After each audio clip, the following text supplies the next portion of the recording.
जेएमएससी सबैजनालाई तपाईँको ठाउँतिर यो रातो च्याउ छ भने रातो च्याउ चाहिँ धेरै प्रकारको हुन्छ, त्यही भएर चिनेर खानुपर्छ। यो भाँचेपछि चाहिँ पहेँलो हुन्छ है, भाँचेपछि पहेँलो हुन्छ। भाँचेपछि चाहिँ कस्तो हुन्छ भन्दाखेरि निलो हुन्छ है। म भाँचेर देखाइदिन्छु है त। अब एकछिनपछि नै यहाँ यो भाँच्दाखेरि चाहिँ निलो कलर भयो भने चाहिँ खाने च्याउ हो।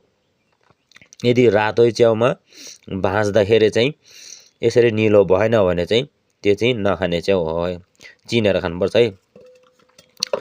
यहाँनिर देखाउँछु, यो सानो टुक्रो छ, यसलाई भाँचेर हेरौँ। यहाँ यो निलो हुन्छ क्या यसरी, हेर्नु त। यो पनि यो रातो छ होइन, अन्त यहाँ भयो नि।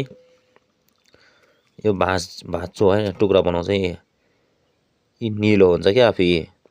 यो खाने च्याउ हो है त।